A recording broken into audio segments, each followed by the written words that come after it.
जय जगन्नाथ।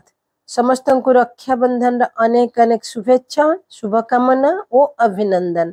चलतु जानिबा रक्षाबंधन पछरे थिबा केतुटी सत्य पौराणिक कहानी। तबे ता आगरु चलतु जानिबा रक्षाबंधन रा तात्पर्य कौन। रक्षाबंधन हेउची भाई भौणीर पवित्र संपर्कर प्रतीक। एठारे भौणी भाईर दीर्घायु और मंगल कामना करी भाई हाथ रे रक्षा सूत्र बांधि थाए। ता बदल रे भाई ता भौणी को रक्षा करिवार प्रतिज्ञा करथाए ओ किछि उपहार मध्य प्रदान करथाए। यह हेउची रक्षाबंधन। श्रावण मासर पूर्णिमा तिथि को कहा जाए राखी पूर्णिमा बा श्रावण पूर्णिमा बा रक्षाबंधन। तेबे चलंतु जानिबा केतोटी पौराणिक कथा। सूर्यंकर पुओ झियो जम और जमुना। पुओ हेले जम आउ झियो हेले जमुना। जम हेले धर्मराज और जमुना हेले मर्त्यपुर रे नदी। जम रहिले स्वर्गपुर रे और जमुना रहिले मर्त्यपुर रे। एमिति 12 वर्ष पर्यंत जम और जमुनार भेटघाट होई पार नथिला। भाई को न देखी जमुना दुख रे बहुत कांदुथिले। गंगा माता थरे जमुनार दुख जानी पारले और स्वर्गपुर को जाई जम को सबू कथा कहिले जे तुम भौणी जमुना तुमको न देखी बहुत कांदुछे। एई कथा सुनी जम भौणी को देखिबा पई मर्त्य को आसीगले। आउ भाई को देखी जमुना बहुत खुशी हो गले और खंडे रक्षा सूत्र भाई हाथ रे बांधी मिठा खुआउथिले। यह देखी जम बहुत खुशी हो गले और जमुना को कहिले आज ठारू तुमर सुरक्षा करिवार कर्तव्य हैला मोर। और आज ठारू जे भौणी ता भाई हाथ रे सुरक्षा सूता बांधिबो तार मोर आशीर्वाद रु तार भाई अजर और अमर हेबो। आउ सेही दिन थिला श्रावण मास पूर्णिमा तिथि। सेही दिन ठारू राखी बांधिबार प्रथा प्रचलन हैला। आउ गोटे कथा चलंतु जानिबा। सत्य जुग रे लक्ष्मी और बलि राजा केमिति भाई भौणी हेले। स्वयं नारायण बलि राजा को 3 पादर जमी मागी तृतीय पादरे बलि राजा को पाताल रे चापी देथिले। तांको दान रे नारायण संतुष्ट होई तांकु बर जाचिले। बलि कहिले जे मते आउ किछि लोड़ा नाही। पातालपुर रे तुमे रुह जे सदा बेले मु तुमरा दर्शन करूथिबी। बलि राजा को बर दे विष्णु पातालपुर रो द्वारपाल होई रहिले।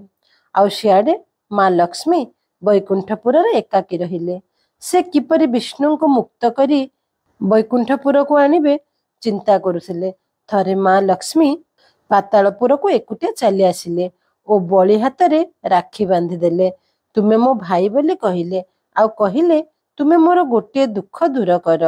मो स्वामी एठरे द्वारपाल होई रहिचंती आउ मो एकुटिया वैकुंठपुर रे रहुची। एटा कोन शोभा पाउची। एहा सुनी भौणीर सुख पाई बलि विष्णु को मुक्त करिले और लक्ष्मी विष्णु को ने वैकुंठपुर को चली गले। तेबे चलंतु आ गोटे कथा जानिबा। गणेश को तांको भौणी मनसा देवी राखी बांधिले। यह देखुथिले तांकर 2 पुओ शुभ और लाभ। परे गणेश को तांको 2 पुओ कहिले आमर तो केही भौणी नाहंती तबे हमको राखी बांधिबो किए। यह सुनी गणेश संतोषी को जात कले और मां संतोषी शुभ और लाभ को राखी बांधिथिले। चलंतु जानिबा द्वापर जुगर आ गोटे कथा। श्रीकृष्ण केमिति भाई हेले द्रौपदींकर। शिशुपाल को बध करिबा समय रे चक्र फेरी आसी श्रीकृष्ण का अंगुठी रे बाजी जाइथिला। यह देखि द्रौपदी तत्क्षणात तांको साड़ी चिरी श्रीकृष्ण का अंगुठी रे बांधि देथिले और तांकर रक्त बंद हो जाइथिला। यह परे श्रीकृष्ण द्रौपदी को ऊपर अति प्रसन्न हो जाइथिले आ कहिले जे एई भाई रो ऋण रहिला। मु जेते बेले भी सबु बेले मु तुमको सहाय्य करिबे। आ जेते बेले कुरुसभारे दुशासन द्रौपदी वस्त्र हरण कला सेते बेले श्रीकृष्ण कोटि वस्त्र दे द्रौपदी का मान रखिथिले। आहुरी मध्य गोटे कथा अछि जे जेतेले 12 वर्ष धरि देवता और असुर मानक मध्य युद्ध चलीथिला। से समय देवता माने बहुत दुख रे थिले। इंद्र मध्य बहुत दुख रे थिले। यह तांको स्त्री जानी परिले आउ तांको गोटे रक्षा सूत्र देले। कहिले जे यह स्वस्तिवाचक रे कोनोसी ब्राह्मण द्वारा बांधि नेबे। तो इंद्रदेव से रक्षा सूत्रटी को ବୃହସ୍ପତିଙ୍କ ଦ୍ୱାରା ହାତରେ ବାନ୍ଧି ନେଇଥିଲେ। ତାପରେ ତାଙ୍କର ତା ପରଦିନ ହିଁ ଅସୁରମାନଙ୍କୁ ପରାଜୟ କରି ଦେବଗଣଙ୍କର ବିଜୟ ଲାଭ ହୋଇଥିଲା। ତେବେ ରକ୍ଷାବନ୍ଧନ ପଛରେ ରହିଛି ଏତେ ଗୁଡ଼ିଏ ପୌରାଣିକ କାହାଣୀ। ତେବେ ସତ୍ୟଯୁଗରୁ ହିଁ ଆମର ହିନ୍ଦୁ ଧର୍ମରେ ଏହି ପର୍ବ ପାଳନ କରି ଆସୁଛନ୍ତି। ତେବେ ଏହି ସୂତାକ୍ଷୟଟି ହେଉଛି ଭାଇ ଭଉଣୀର ଅତୁଟ ପ୍ରେମର ସମ୍ପର୍କର ପ୍ରତୀକ। ଜୟ ଜଗନ୍ନାଥ। ଆପଣମାନଙ୍କୁ ଯଦି ଭିଡ଼ିଓଟି ଭଲ ଲାଗିଲା ତାହେଲେ ଲାଇକ୍ କରିବେ, ସେୟାର କରିବେ।